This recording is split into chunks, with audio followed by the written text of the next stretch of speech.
இது ஜூனியர் விகடனில் வந்த பேட்டி 2010 நினைக்கிறேன்.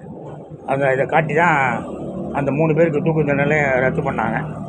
அம்பலப்படுத்தும் சிபிஐ இன்ஸ்பெக்டர். முன்னாள் அப்போல்லாம் எங்கள் வீட்டு வாசலில் செவத்தில் கருப்பு பெயிண்ட் எடுத்து எழுதி வச்சுருப்பேன்.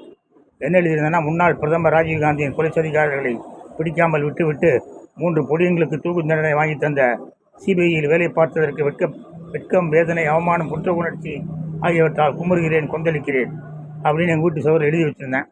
போலீஸ் இன்ஸ்பெக்டராக இருந்த மோகன்ராஜ். ராஜி கொலை வழக்கு விசாரணை குழு இடம்பெற்ற அதிகாரிகள் ஒருவர். ஏன் இந்த திடீர் ஆவேசம் என்று கேட்கும் முன்பே சோரில் எடுத்த பந்து போல் பந்தாக வந்தது பதில். நான் புலிகளுக்கு ஆதரவான அல்ல. விசாரணை முழுமையடையாமல் சாந்தன், முருகன், பேரறிவாளன் ஆகியோரை தூக்கிலிடக்கூடாது என்பது எனது. இதை காட்டி தான் இந்த பேட்டி. அப்புறம் kumuthal.com ஒரு பேட்டி எடுத்தாங்க. அது 2 தான் காட்டி தான். இது 1998 13 வருஷம் ஆகிப்போச்சு. MDMA விசாரிக்கிறேன்னு விசாரிச்சுக்கிட்டு இருந்தாங்க. சந்திராசாமி ஒரு பக்கம் ஐயோ சந்திராசாமி தான் சொல்லி பிரவர்த்தமன் கருணாநிதி விசாரிக்க விடல, வைகோபாலசாமி விசாரிக்க விடலாம் எழுதிட்டாரு.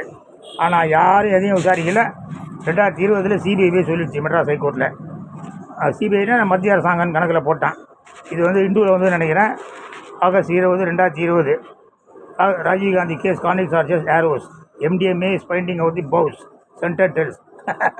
அம்புகளில் தான் பிடிச்சாங்களாம், வீட்டில் தேடிக்கிட்டு இருக்காங்களாம்.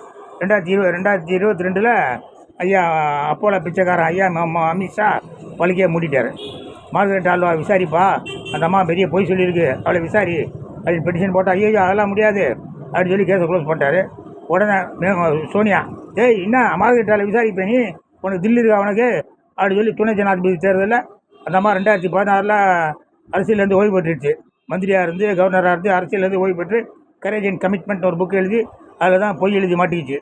அதை விசாரியான்னா அவளை விசாரிக்காமல் கேஸை க்ளோஸ் பண்ணிட்டார் அமித்ஷா. இப்போ சமஸ்கிருதத்தில் சட்டத்தை மாற்றிட்டாராம். அப்படியே ஏலட்டாக போகுமா, தேவையில்லாமல் மொழி பிரச்சனை தூங்கி விட்டு கர்நாடகாவில் அடிக்கிறான், மகாராஷ்டிராவில் அடிக்கிறான், தமிழ்நாட்டில் அடிக்கிறான், எல்லா இடத்துலையும் மொழி பிரச்சனை உண்டு பண்ணி விட்டான். எல்லாம் இந்த ராஜீவ்காந்தி வழக்கில் சொதப்பல் தான் காரணம்.